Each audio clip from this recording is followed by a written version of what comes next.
గగనాన తారక భువనాన వాలిగా నింతైన ఆయన కళ వినాలా. నాకు కావాల్సింటే ఇంకొక మీటింగ్ ఉంటుంది, ఎమ్మెల్యే గారిని తీసుకొచ్చినప్పుడు మాట్లాడతాను. 2 విషయాలు చెబుతా. మంచి చెడుని ఆలోచించకపోతే వ్యవస్థ అనేది నాశనం అయ్యింది, గుర్తుపెట్టుకోండి. ఏదైనా అన్నమే కదని తింటున్నాం అనుకో, అది విలువ ఎప్పుడు ఉండదు. దాంట్లో మంచి చెడు ఎతకాల. దామచర్ల జనార్దన్ గారు ఎమ్మెల్యే అయినాక అప్పుడు నేను కొత్తగా తెలుగుదేశం పార్టీలో చేరా. నాకు కాంగ్రెస్ పిచ్చి ఉండబట్టి రెబల్ కాంగ్రెస్ కార్యకర్తగా అతి చిన్న వయసులో ఎన్నో పదవులు చేశాను నేను. అప్పుడు నేను 2 సంవత్సరాలు ఎమ్మెల్యే గారి దగ్గర కూడా పోలా. 3వ సంవత్సరం ఎంటర్ అయ్యా నేను. ఇదే మీటింగ్ దగ్గర మీకు కారం వేస్తాను, మీకు రోడ్డు వేస్తాను, మీకు స్తంభం పెడతాను, మీకు మదర్ తెరిసా కాలనీలో చర్చిలు కట్టిస్తానంటే ఈడన్నీ ఇవన్నీ ఎట్ట కడతారా, రే ఆపురా అన్నాడు. అవన్నీ కట్టించావా లేదా, అవన్నీ కట్టించావా లేదా చూడండి. నేను కంఠపదంగా చెబుతున్నా 2 మాటలు. ఈ గ్రామం బాగుపడాలంటే దామచర్ల కుటుంబం అనేది మోస్ట్ ఇంపార్టెంట్, గుర్తుపెట్టుకోండి. ఒక్కటి చెబుతున్నా, నేను ప్రతిపక్షంలో ఉన్నప్పుడు నాకు మదర్ తెరిసా కాలనీలో చేమ సందు కూడా దొరకలా. ఆ సందు దొరకలా అంటే డబ్బుండే వాళ్ళతోటి మనం పోటీ పడాలంటే అసలు ఈ రోజుల్లో అయ్యేదే కాదు. ఆ పని జరగటం అంటే అసలు జరిగేదే కాదు. ఎట్ట చేయాలంటే ఒక లలితకు ఉండి, అయ్యా నువ్వు ఏమొద్దు కానీ రోజు ఇటు వస్తున్నావు పోతున్నావు ఓట్లేమంటున్నావు, మా సంఘంలో ఒక 99 ఓట్లు ఉన్నాయి, నువ్వు చెబితే వేస్తాం, మాకు చర్చి కట్టించవా అంది. కట్టించవా అంటే అప్పుడు ఓడిపోయి 3 నెలలే ఎమ్మెల్యే గారు కూడా లేరు. నేను ఒకటి అనుకున్నా, దైవ కార్యక్రమం యేసు ప్రభు నా అందునుంటే నేనేమో నాకు పూట కూటికి లేను వాస్తవంగా. నాకు 4 పిల్లలు, 3 ఆడపిల్లలు, కొడుకు. నేను ఎట్ట కట్టగలను ఆలోచించి, సరే నేను కట్టిస్తానక్క, మీరు చిత్తశుద్ధితో ఉంటారా అని అడిగి ఆ రోజు అక్కని. ఉంటావయ్యా అంది. ఉంటావన్నాక సరే ఆ పాస్టర్ వచ్చి ఒక రోజు నాకు ప్రార్థన చేస్తున్నాడు. ఈ చిత్తం ఎలాగ ప్రభు, ఈ శ్యామ శాత ఇది గట్టిగానని. బొమ్మ శ్యామ శాత గట్టి అంటే నా ఇంట్లో పూట కుటికలో నేనేంద్ర ఆ చర్చి కట్టేది అనుకొని వదిలే పాస్టర్ గారు అని జేబులో 200 ఉంటే ఆ 200 పెట్టెళ్ళా. ఒక అద్భుతం జరిగింది, గుర్తుపెట్టుకోండి. దైవ కార్యక్రమాలు అట్టుంటాయి. 3వ రోజే నేను బేస్మట్టం వేయించా. దామచర్ల జనార్దన్ గారిని తేటానికి నాకు ఒక్క మనిషి కూడా ఈ గ్రామంలో పుట్టల. ఆ రోజు నాకు అన్నంది కూడా ఆ రోజు, గుర్తుపెట్టుకోండి. ఆ చర్చి వాసులే. నడి రోడ్లో నేను నల్లాగులో మీటింగ్ పెడితే అక్కడున్న వైసీపీ ఎమ్మెల్యేలు ఏంద్రా వాడి స్టామినా అని అడగడం జరిగింది. ఈ గ్రామంలో నాయకుల్ని ఏదైనా చిత్తశుద్ధితో పనిచేయాలా. అబద్ధాలకు చెప్పడానికైతే దామచర్ల కుటుంబం అవసరం లేదు. అబద్ధాలు ఏరే నాయకులు అయితే మీరు ఆడ చెప్పుకోండి, ఏడు రియాలిటీ ఉండిద్ది. అనా మీరు ఇప్పుడు వచ్చే రోడ్డు ఎన్ని మెలికలు తిరిగారో చూడండి. ఆ మెలికలు, ఆ గుంతలు, షాక్ అబ్జర్లు ఇరిగి మోకాళ్ళు పడిపోయిన రోజులు కూడా ఈ రోడ్ల మీద ఉండే ఈ రోజు పరిస్థితి. వాళ్ళు కారు దిగితే తెలిసేది. అటువంటి పరిస్థితులు ఈ గ్రామంలో. ఈ చర్చి లెవలింగ్ చేయాలన్నా అంటే నీ ఇష్టం వచ్చిన అన్నా. ఒక్క నిమిషం ఆగా రాంబాబు గారు ఒక్క నిమిషం ఆగండి, మాట్లాడకాకండి అన్నా. ఇదే చిల్ల చెట్లు ఉన్నాయి, ఈ చర్చికి లెవలింగ్ చేయన్నా అన్న. అనగానే పొగ్గెట్టు పట్టుకున్నాడు, మెట్టులు దిగుతా పట్టుకొని ఏం చేస్తావమ్మా నువ్వు అన్నాడు. ఏం చేస్తాను నువ్వు చెబితే కదంటాను నేను చేసేదన్నా. ఆడ కమిషనర్కి నేను కాగితం పెట్టాల రోజు ఈ వర్క్ కావాలని. తోలురా నీకెందుకు నేను మాట్లాడుతున్నా, హైదరాబాద్ వెళ్తున్నాడు. ఇది ఎట్టుందో ఈ రోజు పరిస్థితి అని చూడండి. బీరు బాటిళ్ళు బారు లాగా ఉండేది ఈ ఏరియా. ఆడ ఒక రూములో నేను అది పగలగొడుతుంటే ఒక ట్రక్ అయినాయి బీరు బాటిళ్ళు. ఆ లైట్ వేసింది ఆయన పుణ్యమే, ఈ మేరం తోలింది ఆయన పుణ్యమే, ఈ స్టేజీ కట్టింది ఆయన పుణ్యమే, ఆ బిల్డింగ్ బాగా చేసింది ఆయన పుణ్యమే. ఈ చర్చిలో మనం కూర్చుంటామంటే ఆయన పుణ్యమే. ఇంకెవరన్నా చేస్తే రేపు మీరు మీటింగ్ పెట్టాయని చెప్పండి, నాకేం అభ్యంతరం లేదు.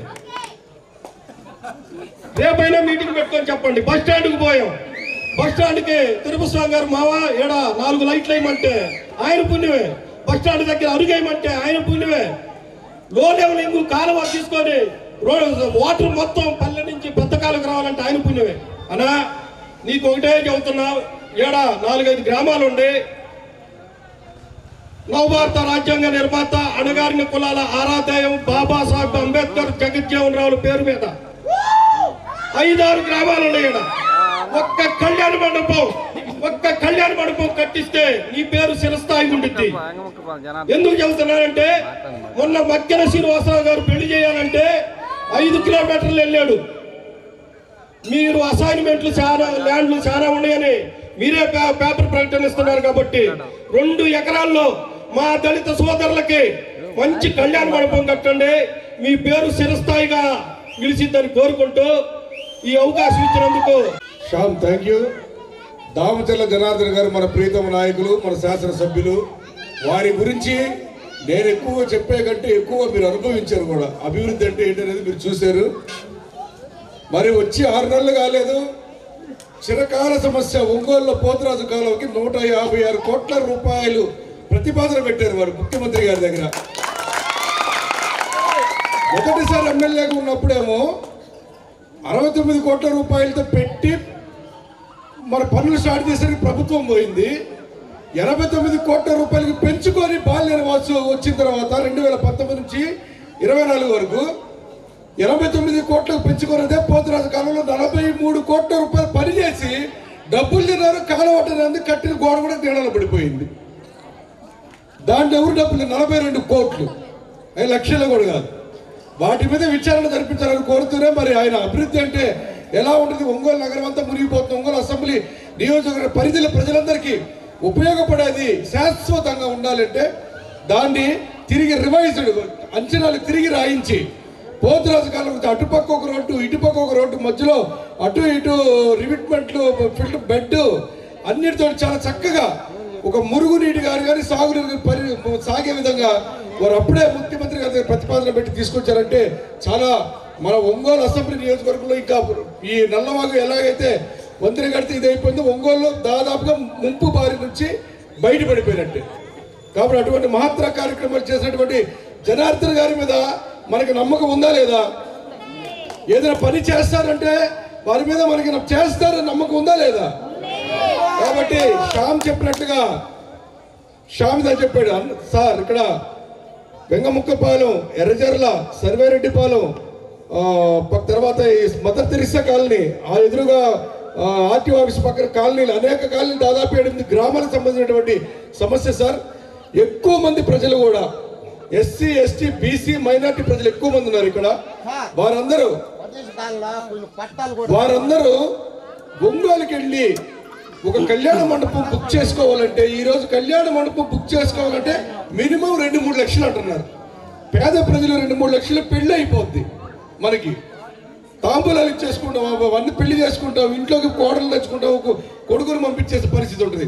2-3 లక్షలు పెట్టి కళ్యాణ మండపాలు బుక్ చేసుకోవాలంటే అయ్యే పరిస్థితి కాదు. దానితో ఇక్కడ నుంచి ఒంగోలు పోయి శ్రమ వ్యయ ప్రయాసాలు కూర్చోకాడికి వీళ్ళందరికీ ఈ సమీప ప్రాంతాల్లో ఎక్కడైనా ప్రభుత్వ భూమి చూసి ఒక కళ్యాణ మండపం బాబాసాహెబ్ అంబేద్కర్ గారి పేరు మీద కానీ, పూలే గారి పేరు మీద కానీ, జగజీవన్ రావు గారి పేరు మీద కానీ కడితే అది ఉపయోగకరంగా ఉంటుందనేది ఈ ప్రజల వాంఛ, ఆకాంక్ష సార్. దాని మీద మీరు మరి సాధ్యాసాధ్యాలు ఇస్తారని చెప్పి తెలియజేసుకుంటూ ఇప్పుడు మన ప్రీతం నాయకులు మన నమస్కారాలు. ఈరోజు సెమీ క్రిస్మస్ సందర్భంగా మన గ్రామంలో ప్రతి సంవత్సరం కూడా ఇదే టయాన మనం రావటం, ఇదే విధంగా మీటింగ్ చేయటం, మన శ్యామ్ దగ్గర నేను వచ్చి ఒక 8 సంవత్సరాల నుంచి అయితే ఖచ్చితంగా వచ్చా. 20 సంవత్సరాల నుంచి ఈ కార్యక్రమాలు జరుపుతూ ఉన్నాడు. చాలా సంతోషం. ఆ కార్యక్రమం సందర్భంగా ఈరోజు మన తెలుగుదేశం పార్టీ సీనియర్ నాయకులు, పాలెట్ బ్యూరో మెంబరు, అదేవిధంగా ఏ కార్యక్రమం పెట్టినా, ఏ మీటింగ్ పెట్టినా కూడా, ఎంత పెద్ద బహిరంగ సభల్లో కూడా మొదటి ఆయన కంఠం వినిన తర్వాతే ఆ ప్రోగ్రాం స్టార్ట్ అయింది. అలాంటి వ్యక్తి మన అందరి అభిమాన నాయకుడు మన వల్ల రామయ్య గారు ఈరోజు మన చిన్న గ్రామానికి ఆయనకి ఎన్నో పనులున్నా కూడా ఇది మామూలుగా అయితే చిన్న గ్రామం. ఇంత గ్రామానికి కూడా విజయవాడ నుంచి నాకు తెలియదు నడుము ఆపరేషన్ అయిందనేది కూడా. అలాంటిది ఆయన అంత దూరం నుంచి ఈరోజు మన కోసం ఇక్కడికి వచ్చారు. మనస్ఫూర్తిగా మన అందరి తరపున పేరు పేరున మన శ్యామ్ కూడా పోయి దగ్గరుండి పిలిచినందుకు అందరి తరపున కూడా ఆయనకి మనస్ఫూర్తిగా పేరు పేరున నా నమస్కారాలు, అభినందనలు, ధన్యవాదాలు తెలియజేస్తాను. అదేవిధంగా జనసేన అధ్యక్షుడు రియాజ్ గారు, అదేవిధంగా సింగరాజు రాంబాబు గారు, మన శశిభూషణ్ గారు, మన మదన్ గారు, అదేవిధంగా కామపల్లి శ్రీనివాసరావు గారు, ఇంకా వేదిక మీద ఉన్న వెంకటేశ్వర రెడ్డి గారు, ఇంకా చాలామంది మన తెలుగుదేశం పార్టీ పెద్దలందరికీ ఇక్కడికి విచ్చేసిన అందరికి కూడా మా మహిళా తల్లులకి అందరికీ పేరు పేరున నా నమస్కారాలు, అభినందనలు తెలియజేస్తున్నాను. ముందుగా మీ అందరికి కూడా అడ్వాన్స్ క్రిస్మస్ శుభాకాంక్షలు తెలియజేస్తున్నా. వైభవంగా మనం పండుగ చేసుకుంటాం. మన ఫాస్టర్ కూడా ఎప్పుడు కూడా రాగానే ముందు మనకి బ్లెస్సింగ్స్ ఇచ్చిన తర్వాత ఈ ప్రోగ్రాం కూడా మనం చేసుకోవడం జరుగుతూ ఉంది. అయితే ఒకటి, మనం ఇప్పుడు కూడా ఈ వెంగముక్కలపాలెంలో 2012 బై ఎలక్షన్లో మైనస్, 2014లో మైనస్, 2019లో మైనస్, అయినా కూడా మనం 2014లో ఇక్కడ ఉండేదంతా కూడా పేదవాళ్ళు, ఊరేమో ఒక రకంగా ఉంటుంది, ఇక్కడ ఉండే వాళ్ళంతా కూడా పేదవాళ్ళు ఉన్నారని చెప్పి మన వంతు 14-19లోనే మనం అనేక కార్యక్రమాలు కూడా మనం చేసాం. ఈరోజు ప్రతి రోడ్డు సిమెంట్ రోడ్లు ఉన్నాయి, ప్రతి లైటింగ్ ఇచ్చాం, ఇంటింటికి కుళాయి ఇచ్చాం, మంచినీళ్ళు వచ్చేటట్టు కాలువలు కట్టాం. అదేవిధంగా మీరు రావడానికి 2 బ్రిడ్జిలు కట్టాం. ఈ రోడ్డు కూడా అంతా కూడా మనం చేసాం. ఇక్కడ ఉండే 2 కిలోమీటర్లు ఆగితే 5 సంవత్సరాలు మళ్ళా పోయినసారి గవర్నమెంట్లో కూడా అది 2 కిలోమీటర్లు వేసే గతి కూడా చేత కాలేదు పోయినసారి ప్రభుత్వానికి. అది అలానే ఉంది. దాన్ని కూడా మనం పెట్టాను నేను. ఎందుకంటే ముందు రోడ్డు నుంచి ఎక్కడైతే మనం బైపాస్ నుంచి మనం మళ్ళీ వస్తామో అక్కడి నుంచి మళ్ళీ రోడ్డు పెట్టాను. మార్చి ఏప్రిల్లో మనకు దాదాపు శాంక్షన్ అయి వస్తుంది. రాగానే ఈ రోడ్డు కూడా ఈ మిగతా 2 కిలోమీటర్లు కూడా రోడ్డు వెడల్పు రోడ్డు వేసి, అదేవిధంగా ఇక్కడ ఉండే కలవట్టు కూడా మనం వెంగముక్కలపాలెం మన దాటిన తర్వాత వచ్చే కలవట్టు కూడా అది కూడా పెట్టాము. అది కూడా పెద్దది కలవట్టు చేస్తారు. అది కూడా వేసిన తర్వాత రోడ్డు మొదలుపెట్టి దాన్ని పని చేస్తారని చెప్పి కూడా మీకు తెలియజేస్తున్నా. చెప్తా ఈ రోడ్డు కూడా ఏదైతే మొన్న ఎలక్షన్లో ఎప్పుడు రాకుండా ఉండే ఈ డివిజన్లో 201 మెజార్టీ తెలుగుదేశానికి వచ్చింది. మీ అందరూ చూసేవారు. అందులో మన బూత్లో కూడా దగ్గర 39 ఓట్లు మెజార్టీ వచ్చింది. మెజార్టీ వచ్చింది అంటే మెయిన్ ఇందాక మన ఇతను చెప్తా ఉన్నారు, ఇంటింటికి శ్యామ్ కానీ తిరుపతి స్వామి కానీ మన వాళ్ళంతా కూడా పోయి ఎట్లా ఒకటి మాకు చేయండి, మేము ఇంత పని చేస్తాం, మేము వచ్చిన తర్వాత మేము పని చేస్తామని చెప్పి వాళ్ళందరినీ కూడా కన్విన్స్ చేసి మహిళల దగ్గరికి వెళ్ళి ఎన్నో ఇబ్బందులతోటి వాళ్ళంతా కూడా తిరిగి చేశారు. కాబట్టి ప్రజలు కూడా నమ్మారు. కాబట్టి మనం చేసిన పనులు అది వరకు చూశారు. కాబట్టి ఈరోజు 39 ఓట్లు ఇక్కడ మనం ఉండే ఎస్సీ కాలనీల్లో రావటం అనేది చాలా ఎప్పుడు రాని విధంగా 39 రావటం అనేది మీ అందరి కృషి, మీ అందరి పట్టుదల అని చెప్పి కూడా మీ అందరికి కూడా తెలియజేస్తున్నాను. కాబట్టి నేను కూడా ఎన్నికలప్పుడు కూడా గొడవలు అంతకుముందు చూసాం. మేము ప్రతిసారి వచ్చేటప్పుడు మనం ఇట్లానే రోడ్డు అంతా ఫ్లెక్సీలు కట్టేవాడు బాబు, డబ్బులు తగలబెట్టి. ఎందుకు ఇన్ని ఫ్లెక్సీలు పెడతావు, మనకు అవసరం ఏంటి, మన వాళ్ళు వచ్చి కలుసుకుందాం, కేక్ కట్ చేసి వెళ్దాం అని చెప్పి నేను శ్యామ్కి మన ప్రభుత్వం వీళ్ళందరికీ కూడా చెప్పేవాడు. అయినా కూడా రోడ్డు అక్కడి నుంచి కట్టేవాడు. కట్టడం సాయంత్రం ఇప్పుడు ప్రోగ్రాం అయిపోగానే కార్పొరేషన్ వాళ్ళు వాళ్ళ చేత పంపించడం తీపిచ్చేవాళ్ళు. నాకు పొద్దున్నే ఫోన్ చేశాడు, అన్న పొద్దున్నే ఏగుంజానికి వచ్చి తీసుకెళ్ళిపోతున్నారు. తీసుకెళ్ళి ఏం కాదులే, ఇవాళ వాళ్ళ టైము, రేపు మన టైం వస్తుంది. మన టైం వచ్చినప్పుడు ఈరోజు ఒంగోలులో పెట్టేదానికే దిక్కులేదు. ఆ టైం వచ్చింది, ఆ టైం వచ్చినప్పుడు వాళ్ళు పెడతారు. వెనకాల నుంచే అదే కార్పొరేషన్ వాళ్ళే తీసుకెళ్తారు. ఏం కాదులే, బొమ్మలదే ఉంది, ఫ్లెక్సీలదే ఉంది అని చెప్పేసి ఆ రోజు నేను శ్యాము మన వాళ్ళకి కూడా చెప్పేవాడిని. నేను ఎక్కడ కూడా గొడవలు వద్దు, మనకి మనం చేసిన పనులు మనం చెప్పుకోవాలి, ఇంకా ఉండే కష్టాలు ఉన్నాయో మనం తెలుసుకోవాలి, అవి కూడా చేయాలి, ప్రజలంతా కూడా సంతోషంగా ఉండాలి. ఆ పద్ధతిలో మనం వెళ్దామని చెప్పేసి ఎప్పుడు చెప్పేవాడిని. దానికే శాంతంగా వీళ్ళందరూ కూడా గొడవలకు పోకుండా ఓపికగా ఉన్నారు. లేకపోయింటే వాళ్ళు ఏం చేసేవాళ్ళో నాకు కూడా తెలుసు, కానీ నేను ఆ పద్ధతిలో పాటించకుండా పెట్టేవాళ్ళు. ఎన్నికలప్పుడు ఓటింగ్ జరిగేటప్పుడు కావాలని గొడవ పెట్టుకున్నారు. గొడవ పెట్టుకొని ఆ గొడవల్లో గొడవ అయింది, మీ అందరికీ కూడా తెలుసు. అది కూడా వీడియోలో చూసాం. కావాలని మన వాళ్ళందరి మీద కేసు పెట్టారు. ఎందుకంటే వాళ్ళు వచ్చి గొడవ చేశారు, మన వాళ్ళు కూడా కలబడ్డారు. కలబడిన తర్వాత మన వాళ్ళ మీద కేసులు పెట్టి ఆ టైంలో కేసు పెట్టాలంటే కేసు పెట్టి తీసుకుంటానికి కూడా ఆ రోజు పోలీసు వాళ్ళు తీసుకోవాలి. ఆ తర్వాత మన తిరుపతి స్వామి వారి ఇంటి మీదకి వచ్చారు. రాత్రిపూట వచ్చి వాళ్ళ కొడుకుని కొట్టి అద్దాలంతా పగలగొట్టి అవన్నీ కూడా గందరగోళం చేశారు. దాని తర్వాత అమ్మాయిని కూడా కొట్టారు. నేను ఆ రోజు నాకు తెలవగానే నేను వచ్చాను. ఆ రోజు ఏ కొంచెం నైటే వచ్చాను. నైటే వచ్చి అన్నీ కూడా అద్దాలు చూసాము, అన్నీ వీడియో తీశారు. అన్నీ చూసి మనం కూడా అప్పుడు ఎస్పీ గారి దృష్టికి తీసుకెళ్ళి వాళ్ళ మీద కూడా కంప్లైంట్ పెట్టాం. నేను అదే తిరుపతి స్వామిని అడుగుతుంటే మన వాళ్ళని పిలవట్లా, కానీ 2 కేసులు ఉన్నాయి, వాళ్ళని మాత్రం పట్టుకున్నారు, మళ్ళా వదిలేరని చెప్తున్నారు. ఎవరిని వదిలిపెట్టేది లేదు.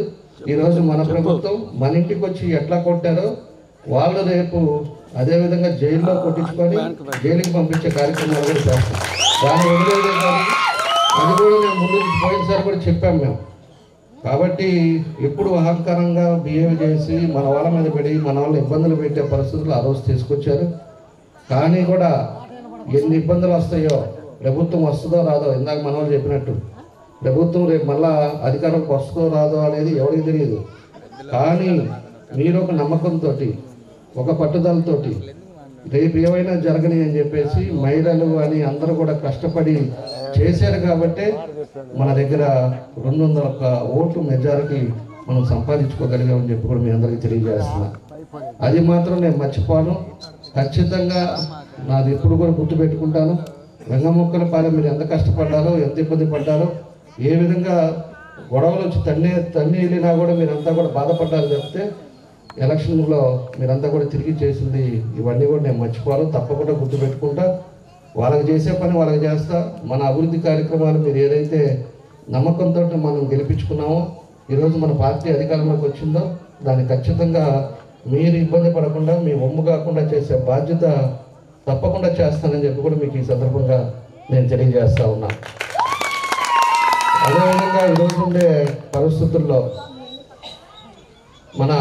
ఇందాక మన వాళ్ళు అడిగినట్టు తప్పకుండా కళ్యాణ మండపం అనేది ఒకటి మాత్రం ప్లాన్ చేద్దాం. కళ్యాణ మండపానికి అది కట్టించే బాధ్యత కూడా మనం తీసుకున్నాం. దాంతోపాటు ఈసారి మర్చిపోయాడు శ్యాము, పోయినసారి అడిగారు. దీనిపైన మా వాళ్ళంతా మీరేమో లేటుగా వస్తారు, మంచు పడుతుంటే ముసలి వాళ్ళు వీళ్ళంతా కూడా ఇబ్బంది పడుతున్నారు, ఇక్కడంతా కూడా ఒక షీట్ కావాలి, మాకంతా పైన కావాలని చెప్పి నన్ను పోయినసారి గవర్నమెంట్ రాకముందు అడిగాడు. ఈరోజు మన ప్రభుత్వం, నాకు అది గుర్తుంది. రేపు మళ్ళా నెక్స్ట్ క్రిస్మస్ చేసుకునే లోపల మనం ఇక్కడంతా కూడా షెడ్ వేసుకొని నీట్గా ఫ్యాన్లు లైటింగ్ తోటి మనం అంతా కూడా చేసుకునే కార్యక్రమం కూడా చేస్తామని తెలియజేస్తున్నాం. కాబట్టి దీంతోపాటు మన రోడ్డు కూడా ఏదైతే రోడ్డు రేపు ఎంత అమౌంట్ అనేది పెట్టామో వచ్చిన తర్వాత ఆ రోడ్డు కూడా శ్యామ్కి అదేవిధంగా తిరుపతి స్వామి వాళ్ళే చేసేటట్టుగా ఈ రోడ్డు వాళ్ళకే ఇస్తాం. వాళ్ళే దగ్గరుండి కాంట్రాక్టర్తో చేయించే విధంగా వాళ్ళకే ఇస్తామని తెలియజేస్తున్నాం. కాబట్టి మన అందరం కూడా ఏ ఇబ్బంది ఉన్నా కూడా, ఇందాక మన పెద్ద ఆయన అడుగుతున్నాడు హౌస్ సైట్లు అని. ఈరోజు మన ప్రభుత్వంలో రేపు జనవరి నుంచి పెన్షన్లు కూడా ఎవరి అయితే కొంతమంది తీసేశారు, కొంతమంది వాళ్ళకి ఎలిజిబిలిటీ లేకపోయినా వాళ్ళకి రాసుకున్నారు. ఈరోజు పెన్షన్స్, రేషన్ కార్డులు, అదేవిధంగా హౌస్ సైట్లు కూడా ఇల్లు కూడా ఎవరికైతే పట్టాలు లేవో వాళ్ళందరూ కూడా పట్టాలు ఇచ్చే కార్యక్రమం చేస్తాం. ఇక్కడే ల్యాండ్ పోయినసారి ఎక్విజేషన్ చేశారు, అవి దొంగలకు ఇచ్చారు, అవి కూడా తీసేస్తున్నాం. 2 సెంట్లు అనేది ఖచ్చితంగా ఎవరైతే పేదవాళ్ళకు ఉన్నారో వాళ్ళందరికీ కూడా ఇస్తామని చెప్పి కూడా మేము తెలియజేస్తున్నా. డోర్ టు డోరు ఆల్రెడీ సచివాలయం వాళ్ళ చేత వెరిఫికేషన్ చేపిస్తున్నా. ఎవరికైతే ఇల్లు లేదో, పెన్షన్ లేదో, నీళ్లు రాకుండా ఉన్నాయో, అదేవిధంగా సొంత ఇల్లు లేక ఇబ్బంది పడుతున్నారో అలాంటివన్నీ కూడా మేము నోట్ చేసుకొని మా పద్ధతిలో మేము ఎవరెవరికి రావాలో అవన్నీ కూడా మీరు వచ్చినా రాకపోయినా మా పని మేము చేసే విధంగా దాన్ని కూడా రెడీ చేస్తున్నామని చెప్పి కూడా మేము తెలియజేస్తున్నాం. మీకు ఎవరికైనా కూడా సైట్ ఉండి ఇల్లు కట్టుకోకుండా ఉన్నారో ఈరోజు ప్రభుత్వం 2.5 లక్ష ఈరోజు ప్రభుత్వం ఇస్తుంది. ఎంతమందికి కావాలో అంతమందికి పెట్టుకోండి. 2.5 లక్ష ఇస్తారు. దానిపైన మనం 1 లక్ష రూపాయలు ఎంతో పెట్టుకుంటే నీట్గా సొంత ఇల్లు గుడిసె అట్లా ఉండేవన్నీ కూడా తీసేసి మంచి ఇల్లు కట్టుకునే విధంగా దాన్ని కూడా మనం పూర్తి చేసుకుందాం. మీరు అన్నీ కూడా పెట్టండి. అప్లికేషన్ మన వాళ్ళకి ఇచ్చినా కూడా నేను ఇమీడియట్గా శాంక్షన్ చేపిస్తాం. దాన్ని తప్పకుండా కూడా మీరు ఇల్లు సొంత ఇల్లు కట్టుకునే విధంగా దాన్ని కూడా కార్యక్రమాలు చేపడతామని చెప్పి నేను తెలియజేస్తా ఉన్నా. అదేవిధంగా ఇందాక మన వాళ్ళు వచ్చి స్తంభాలు అడిగారు. ఆల్రెడీ మన ప్రామిస్ కూడా చేశాడు. ఎప్పుడు సంక్రాంతి లోపలే ఖచ్చితంగా సంక్రాంతి లోపలే వాళ్ళకి స్తంభాలు లైట్లు కూడా ఇప్పిస్తాం. అది నేను చెప్పేదే ఒకటి కాదు, శ్యామ్ చెప్పేది ఒకటి కాదు. ఏం చెప్పినా కూడా అంతా ఒకటే. కాబట్టి శ్యామ్ ఏదైతే ప్రామిస్ చేశాడో దాని ప్రకారంగా అక్కడ ఎన్ని స్తంభాలు కావాలో రేపే నేను ఏఈని పంపించేసి ఒకసారి చూసుకొని మీకు దాన్ని ఏపిచ్చేస్తామని చెప్పి మీకు తెలియజేస్తున్నాను. కాబట్టి మీకు ఇంకా ఏ సమస్యలు ఉన్నా కూడా తప్పకుండా కూడా మీరు చెప్పండి. మీ జోలికి వచ్చిన వాళ్ళు మాత్రం వదిలిపెట్టాం. దాన్ని కొంచెం లేట్ అవుతూ ఉంటుంది. మంది పద్ధతులతోటి ఉండే పార్టీ మంది. మన నాయకుడు ఎప్పుడు సిద్ధాంతంతో పోయే నాయకుడు. ఎప్పుడు మనం గొడవలకొద్దు, వాళ్ళు చేసిన మాటలు వాళ్ళు చేసిన పద్ధతులు మనం చేయకూడదు అనే నాయకుడు మంది. అదే వాళ్ళ నాయకుడు ఏంటంటే ముందు పోయి కొట్టండి, అవి చేయండి, లేకపోతే ఆస్తులు పీక్కోండి, స్థలాల మీదకి వెళ్ళండి, వాళ్ళ ఇల్లు పీక్కోండి అని చెప్పే వాళ్ళ పార్టీ వాళ్ళ పద్ధతులు అవి. కాబట్టి మన పద్ధతులు వేరే, వాళ్ళ పద్ధతులు వేరే. కొంచెం లేట్ అయినా కూడా ఖచ్చితంగా ఎవరైతే ఉన్నారో దాన్ని వాళ్ళ పని ఏ విధంగా చేయాలో ఆ పని చేస్తాం. దాన్ని నాకు వదిలేసేయండి. మీరు కూడా అభివృద్ధి కార్యక్రమాల్లో మీకు ఏం కావాలో అవన్నీ కూడా మీరు మాట్లాడుకోండి. తప్పకుండా కూడా అన్ని విధాలు కూడా గ్రామాన్ని ముందుకు తీసుకెళ్లే కార్యక్రమాలు కూడా మనం చేస్తాం. ఈరోజు పోయినసారి ఎన్నికలప్పుడు కూడా వచ్చా, ఇంటింటికి తిరిగాం మేము. బజార్ వచ్చా, బజార్ చూసా. ఒక మట్టి కాలు మట్టి పెట్టకుండానే మొత్తం కూడా సిమెంట్ రోడ్లు అట్లా రోడ్లన్నీ కూడా మనం చేసుకోగలిగాము. అన్నీ కూడా బాగుంది. ఇంకా ఏదైతే మిగిలినాయో అవన్నీ కూడా మీరు చెప్పండి, తప్పకుండా చేస్తామని చెప్పి మరోసారి మీ అందరికి కూడా తెలియజేస్తూ, మీ అందరికి కూడా ఎప్పుడు వచ్చినా ఇదే ఆదరణ మీరు చూపిస్తూ ఉంటారు. ఇవాళ అధికారంలో ఉండొచ్చు, లేకపోతే అపోజిషన్లో 5 సంవత్సరాలు కూడా మాకు ఇదే విధంగా మీరందరూ కూడా అభిమానంగా చేస్తూ ఉంటారు. కాబట్టి మీ అందరినీ కూడా ఎప్పుడు కూడా మర్చిపోమని చెప్పేసి మరోసారి మీ అందరికి కూడా తెలియజేస్తూ, ఈరోజు మళ్ళీ అడ్వాన్స్గా మీ అందరికి కూడా క్రిస్మస్ శుభాకాంక్షలు చేసి మీ అందరూ కూడా పండగ అందరూ కూడా క్రిస్మస్ అంటేనే ప్రపంచంలో మొత్తంలో నా మాట అతనికి వినపడాలన్నాను నేను. నా మాటలో ఉన్న వేగం, నా మాటలో ఉన్న పట్టు, నా మాటలో ఉన్న పటిష్టత అతనికి వినపడాలన్నాను. అతను ఇప్పుడు అక్కడికి లేడు, మాకు దగ్గరికి వచ్చేసాడు అతను. కనుక వినపడాల్సిన అవసరం లేదు. వాళ్ళకి వినిపిద్దామంటే వాళ్ళు జిల్లాలో అసలు లేరు కాబట్టి వాళ్ళకు కూడా వినిపించక్కర్లా. అందరం మనవాళ్ళు ఉన్నాం కనుక, అందరం మనవాళ్ళమే కనుక, అంతా మనదే కనుక, అంతా ఆయిందే కనుక, మీకు అర్థం అవట్లా, అంతా ఆయిందే కనుక నేను దీన్ని రాజకీయ సభగా వాడదలుచుకోలేదు. నేను చాలా కన్నుల పండుగగా జరుగుతున్నది సెమీ క్రిస్మస్ వేడుక ఈ వెంగముక్కలపాలెం ఈ గ్రామంలో చాలా కన్నుల పండుగ. నాకు దాదాపు 50 సంవత్సరాల నుంచి విజయవాడలో ఉంటున్నాను నేను. గతంలో చాలా కాలం 30 సంవత్సరాలు పోలీస్ ఆఫీసర్గా పనిచేస్తాను నేను. అక్కడే విజయవాడ నగరంలో ఉండేవాడిని, అక్కడే స్థిరపడ్డాను నేను. ఇటువంటి సభలకు వచ్చినప్పుడు మీ అందరినీ చూసినప్పుడు నా రక్త బంధువుల మధ్య నేను మీ వాడినే కదా, నేను మాదిగ కులంలో పుట్టాను కనుక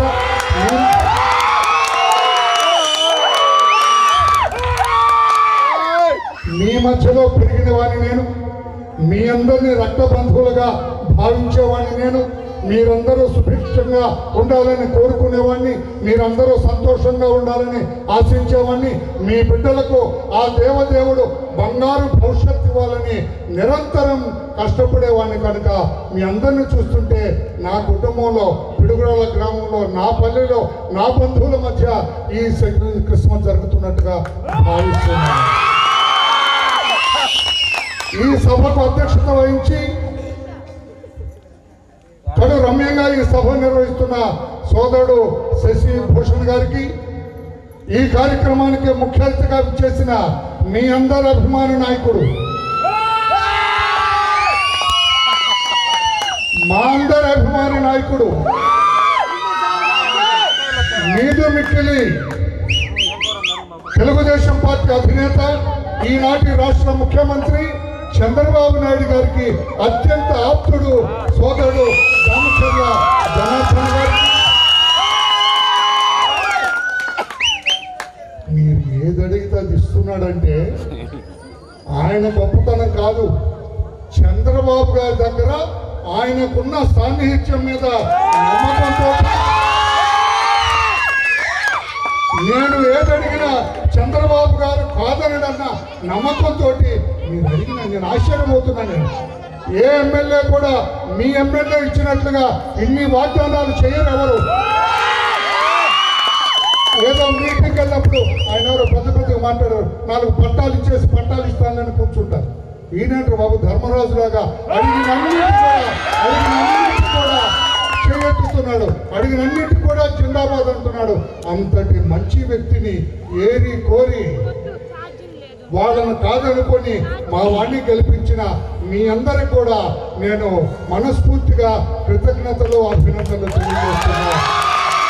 మంచివాడు, మనవాడు, మనందరి పట్ల ప్రేమ అభిమానం ఉన్న వ్యక్తి, దళిత వర్గాల పక్షపాతి, అట్టడుగు వర్గాల ఆశాజ్యోతి, మన వర్గాల అభివృద్ధిలోకి రావాలని ఈ రోజును కూడా డబుల్ లైన్ చేస్తానండి. 4 స్తంభాలు సంక్రాంతిలో టైం బాంబులు కూడా చేస్తున్న నాయకుడు మా తమ్ముడు జనార్దన్ అని చెప్పి కూడా తెలియజేస్తూ ఆ బిడ్డకు మీరందరూ కూడా భవిష్యత్తులో కూడా ఇలాగే తోడుగా ఉండాలి. మన వాళ్ళందరూ కూడా, నా బంధువులందరూ కూడా, నా బాంధవులందరూ కూడా, నా రక్త సంబంధికులందరూ కూడా, దళిత వర్గాలన్నీ కూడా ఏకోన్ముఖంగా అందరూ మాల కావచ్చు, మాదిగ కావచ్చు, 59 కులాల దళిత వర్గాలు కావచ్చు, అందరూ కూడా కళ్ళు మూసుకొని జనార్దన్కి మద్దతు ఇవ్వాలని చెప్పి కూడా ఇది వేదిక కాకపోతే మీ అందరికీ తెలియజేస్తూ ఉన్నాను. అలాగే జనసేన డిస్ట్రిక్ట్ ప్రెసిడెంట్ సోదరుడు రియాజ్ అహ్మద్ గారికి, అలాగే రాంబాబు గారు, వేదిక పైన ఎందరో మహానుభావులు, క్రైస్తవులు, క్రైస్తవేతర పెద్దలు, ఆహుతులైన క్రైస్తవ సోదరులందరికీ, క్రైస్తవేతర పెద్దలందరికీ, పాత్రికేయ సోదరులందరికీ, అలాగే పోలీస్ శాఖ మా తమ్ముళ్ళందరికీ కూడా అభినందనలు, కృతజ్ఞతలు తెలియజేస్తున్నా. నేను ఇక్కడికి రావాల్సింది కాదు. అరే కొద్దిగా చెప్పట్లేదు, ఇంకా వినండి, సబ్జెక్ట్లోకి వద్దాం. ఇక అరిస్తే నాకు కోపం వస్తుంది. బాబు వినండి, కాదు. చుండి శ్యామ్ వాడొక చిచ్చర పిడుగు తెలుగుదేశం పార్టీలో, వాడొక ఫైర్ బ్రాండ్ వాడితో వీడితో నాకు పరిచయం దాదాపు 6-7 సంవత్సరాల నుంచి. అయినా కూడా నా మనస్సు లోతుకు చొచ్చుకుపోయినాడు అతను. ఉన్నా కూడా నేను నిన్న అనుకుంటా రాత్రి జనార్దన్కి ఫోన్ చేశాను, బాబు బాగున్నావు అంటే బాగున్నాను అన్న అన్నాడు. నన్ను వాడు చుండి శ్యామ్ రమ్మంటున్నాడు, ఏదో సెమీ క్రిస్మస్ ఉందట, రానా అన్నాడు. అన్నా రాకపోతే వాడు ఊరుకోడనా, నువ్వు రాకపోతే ఊరుకోడనా, నేను కూడా వాడికి ఒక ప్రత్యేక గౌరవం ఇస్తానన్నా, పార్టీలో వాడికి ఒక ప్రత్యేక స్థానం ఉందన్నా, నువ్వు రావాల్సిందే అన్నా అంటే వచ్చాను. నేను వస్తుంటే 2-3 ఫోన్ చేశారు, అన్నా నువ్వు వస్తున్నావన్నా. వస్తున్నాడు. వద్దానా, 50 మంది కూడా ఉంటాను అక్కడ, నువ్వు వెళ్ళిపోనా, ఎంత దూరం రావటం ఎందుకన్నా అన్నా. నేను ఆలోచించా, ఒక వ్యక్తి శ్యామ్కి వ్యతిరేకంగా నన్ను రావద్దు అని ఫోన్ చేశాడంటే వీడు ఎంత గట్టిగా పనిచేస్తున్నాడు ఇక్కడ, ఎంత మంచి పేరు తెచ్చుకున్నాడు. ఏ రకంగా తెలుగుదేశం పార్టీ పెద్దలు జనార్దన్ గారు కావచ్చు, ఇంకా వేదిక పేరున్న ఈ పెద్దలందరి అభిమానాన్ని చూరుకొన్నాడు అని తప్పకుండా వెళ్ళాలి. ఎంత ఆలస్యమైనా కొంచెం నాకు ఇబ్బంది అయినా కూడా వెళ్ళాలి. ఆ బిడ్డను అక్కడ చూడాలి. మీది మిక్కిలి మన వాళ్ళందరూ కలుస్తారు కనుక వారికి 2 మంచి మాటలు చెప్పే అవకాశం నాకు ఉంటుందని చెప్పి రావడం జరిగిందని చెప్పి కూడా తెలియజేస్తున్నాను. క్రిస్మస్ ప్రపంచంలో అత్యధికులు ఆరాధించే దేవుడు ప్రభు అయిన యేసుక్రీస్తు.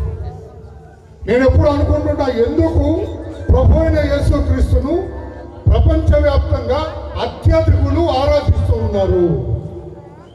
ఏమిటి నా ప్రత్యేకత? మిగతా దేవుళ్ళకి ఈయనకి ఏమైనా ప్రత్యేకత ఉన్నదా?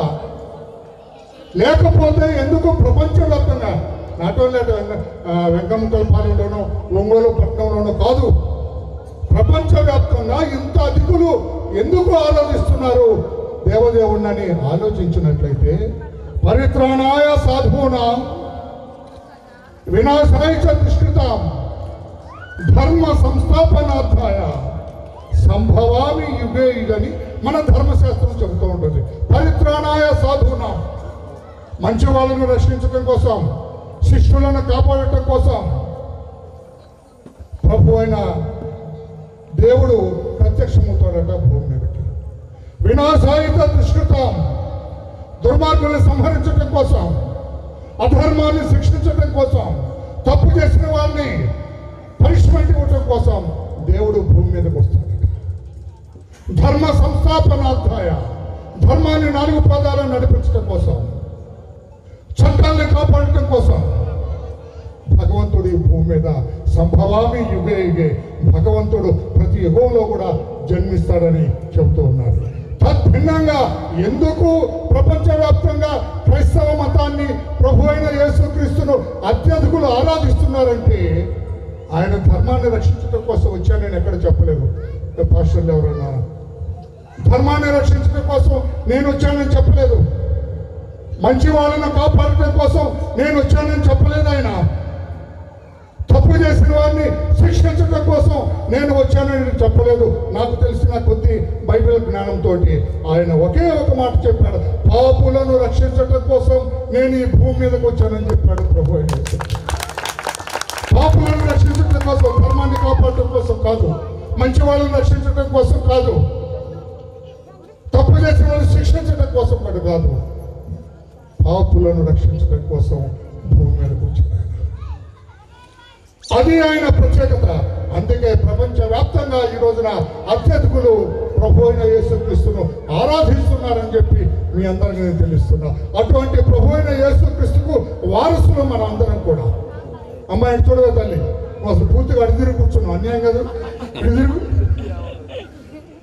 మీరందరూ కూడా, మనమందరం కూడా ప్రభు అయిన యేసుక్రీస్తుకు మన వారసులు. మనం నిన్ను చూడటంతో తెలియదు ఏంట్రామె అంత సౌమ్యరాలు, మొహం మీద ఉమ్మేస్తే కూడా తుడుచుకొని వెళ్ళిపోయింది.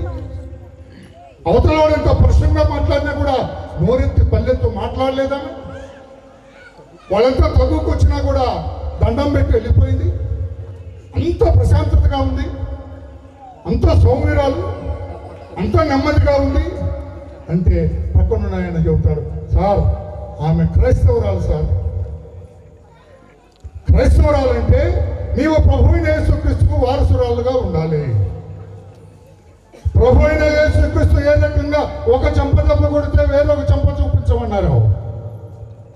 ఆయన జీవించిన 33 సంవత్సరాలు ఎక్కడ ఎవరి పట్ల కూడా పరుషంగా మాట్లాడలేదు, వ్యవహరించలేదు.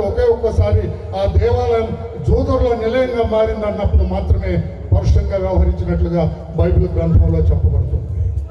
మరి ఆయన వారసులమైన నీవు ఇక్కడ రేషాం, ఇక్కడ నాకు చాలా సంతోషంగా ఉంది. మందు కొట్టిన వాళ్ళు ఎవరు కనపడలే ఇక్కడ నాకు. సెమీ క్రిస్మస్ రాత్రి కూడా సెమీ క్రిస్మస్కి వెళ్ళాం. సగం పాట ఒక టీం ఇక్కడ ఉంటుంది, ఊగుతూ ఉంటారు మాట్లాడుతుంటే. అది నన్ను ఇంత ప్రశాంతంగా మాట్లాడిన వాళ్ళు ఎక్కడ కూడా. నేను మా చంద్రబాబు గారితో అంటూ ఉంటాను, నేను అప్పుడు రోజు ఆయన పక్కనే ఉంటాను కదా, సార్ మా వాళ్ళు లేకపోతే మన ప్రభుత్వం నడవటం చాలా ఇబ్బంది సార్. వీడికి అర్థం వల్ల నేనేం చెప్పబోతున్నాను, నీకు అర్థం వల్ల నేనేం చెప్పబోతున్నాను.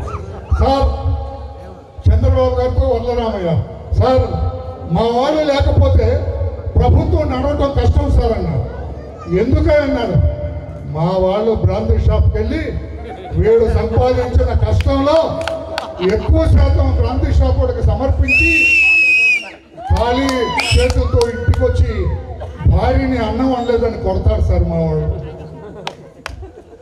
ఈ రకంగా మావాడు మందు కొట్టకపోతే మావాడు నేను రికార్డ్ చేస్తున్నావా పోతే ప్రభుత్వం గడవటం కష్టం సార్ అంటే నవ్వారు ఆయన కూడా. లేదు లేదు తాగొద్దని చెప్పాలి. మనం ఇండైరెక్ట్ గా మద్యపాన నిషేధాన్ని మనం జనంలోకి తీసుకెళ్ళాలి. తాగితే నీ ఆరోగ్యం చెడిపోతుందని చెప్పాలని చెప్పి కూడా ఆ పెద్ద మనిషి కూడా నాతో చెప్పడం జరిగింది. అందుకని ఈ సందర్భాన్ని ఉద్దేశించుకొని అందరూ మనవాళ్లే కనుక, అందరూ నా వాళ్లే కనుక, అందరూ నా బంధువులే కనుక ఈ క్రిస్మస్ పర్వదినాన మీరందరూ కూడా ఒక నిర్ణయం తీసుకోండి. మీకోసం, మీ బిడ్డల కోసం, నీ భార్య సంతోషం కోసం, నీ భార్య కళ్ళలో ఆనందం చూడటం కోసం, నీ బిడ్డల కళ్ళలో ఆనందం చూడటం కోసం, నీ బిడ్డలకి మంచి భవిష్యత్తుని ఇవ్వటం కోసం, మీ బిడ్డల సమాజంలో తలెత్తుకొని తిరిగేటట్లుగా చూడటం కోసం నీకున్న దురలవాట్లు మానుకోండి అని చెప్పి కూడా మీ వాడిగా చేతులెత్తి నమస్కారం చేస్తూ నా మాలమాడిగా సోదరులందరికీ తెలియజేస్తాను. చాలా నువ్వు తాగి you are the hero of your family. నీ కుటుంబానికి నువ్వే హీరో. నిన్నే అనుకరిస్తాడు నీ కొడుకు కానీ నీ బిడ్డలు కానీ. నువ్వు సారా తాగితే నీ బిడ్డ ఏం చేస్తాడు? వాడు తాగడా? నువ్వు సిగరెట్ తాగి గుప్పు గుప్పును కొడుతుంటే నీ బిడ్డ ఏం చేస్తాడు? వాడు నీకు తెలియకుండా వెలిగిస్తాడు. నువ్వు ప్యాకాట్ ఆడుతుంటే నీ బిడ్డ ఏం చేస్తాడు? ఇంట్లో కాగితాలు చించి అవే పేక మొక్కల్లాగా ఆడుతున్నాడు. అందుకే నీ బిడ్డల కోసం, నీ కుటుంబం కోసం, నాకు తెలుసు చాలా కుటుంబాలు నాశనం అయిపోయాయి, చాలా కుటుంబాలు పతన పడ్డాయి తాగుడు వల్ల.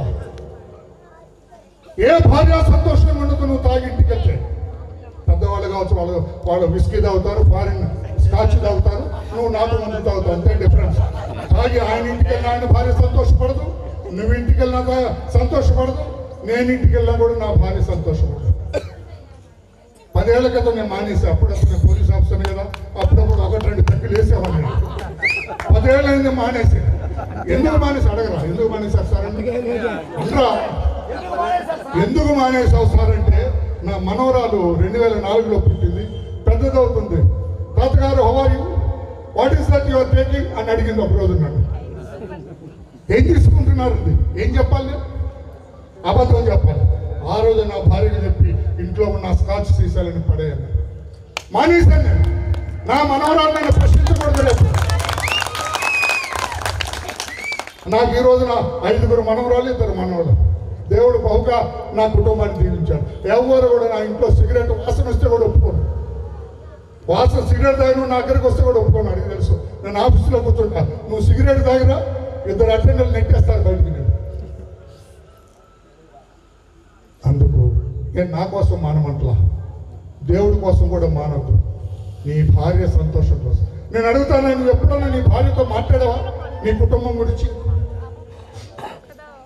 రాత్రి అందరు పిల్లలందరూ పడుకున్న తర్వాత ఏం చేద్దాం, రేపు అమ్మాయి ఇంజనీరింగ్ సీట్ వస్తుంది, ఫీజు కట్టాలి కదా, ఎంత మన దగ్గర ఎంత ఉంది, ఎలా డబ్బులు ఇప్పుడు అడిగావా నీ భార్య?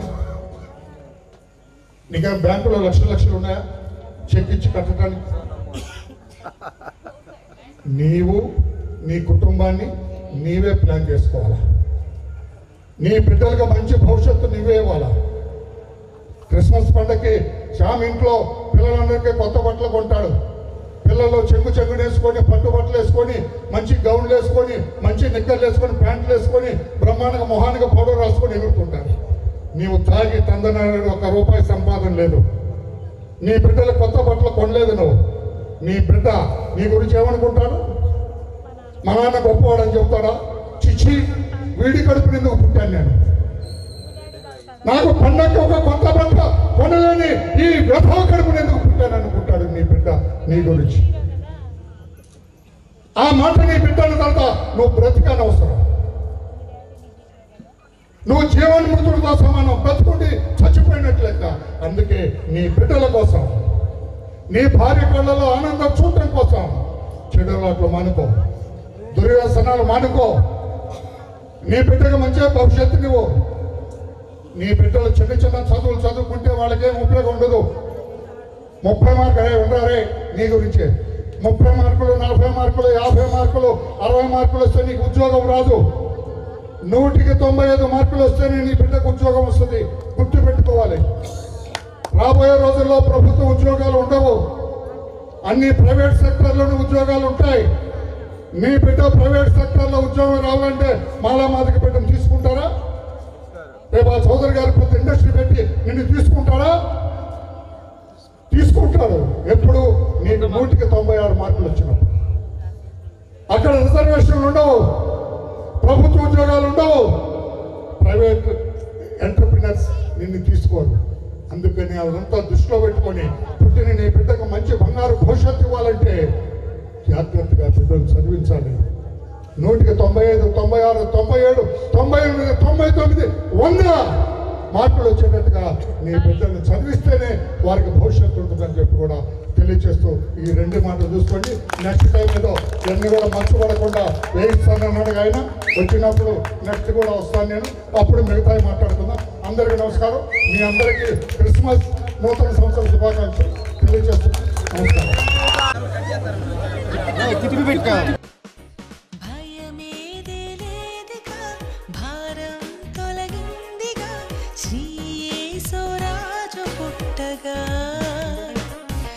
పరలోక తండ్రి ప్రేమగా తన వారసుని పంపగా భూలోక వాసులందరికీ శుభవార్త పండుగ.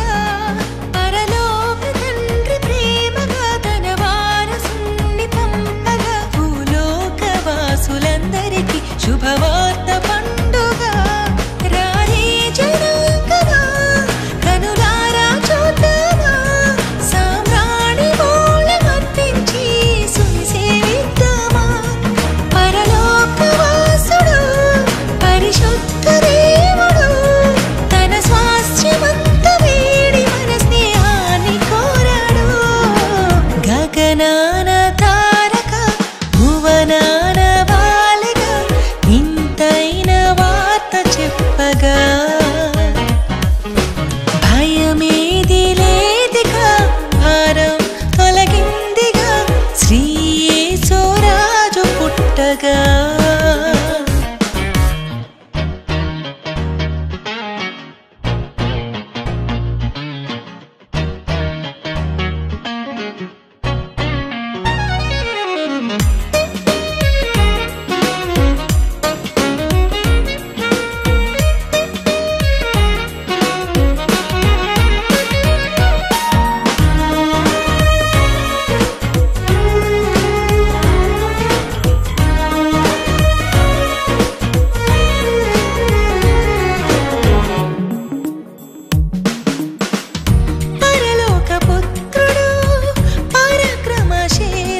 పశుశాలలో పసిబాలుడై నిశిరాత్రిలో శ్రీసుడు. పరలోక పుత్రుడు పరాక్రమశీలుడు, పశుశాలలో పసిబాలుడై నిశిరాత్రిలో శ్రీసుడు. అన్ని నామాల కన్నా పైనున్నవాడు తన రాజ్య స్థాపనకై సామాన్యుడైనాడు. గుండె సంరక్షణ కోసం మరింత జాగ్రత్త తీసుకోవడం అవసరం. ప్రకాశం, నెల్లూరు, కర్నూలు జిల్లాల్లో తొలిసారిగా ఆస్టర్ రమేష్ హాస్పిటల్స్ ఒంగోలులో అత్యాధునిక 160 స్లైడ్స్ UCT 780 స్కానర్ అందుబాటులోకి తెచ్చాయి. Computerised tomography, coronary angiography, CTCA దీనివల్ల సాధ్యమవుతుంది. CTCA పరీక్ష వల్ల గుండెకు రక్త సరఫరా చేసే కరోనరీ ఆర్టరీస్ కి జబ్బు చేసిందేమో తెలుసుకోవచ్చు. గుండెపోటు వస్తుందన్న దానికి అదే తొలి హెచ్చరిక. ఇతర పరీక్షలతో పోలిస్తే ఈ ఆధునిక పరీక్ష వల్ల ఎన్నో ఉపయోగాలున్నాయి. అసలు సమస్యని కరెక్ట్గా తెలుసుకుని తగిన వైద్యం చేసే వీలుంటుంది. గుండెకు సంబంధించిన ఏ సమస్య ఉన్నా ఆస్టర్ రమేష్ హాస్పిటల్స్ మీకు కొండంత అండ. మీరు పూర్తిగా విశ్వసించదగ్గ అత్యాధునిక ఆసుపత్రి ఇది.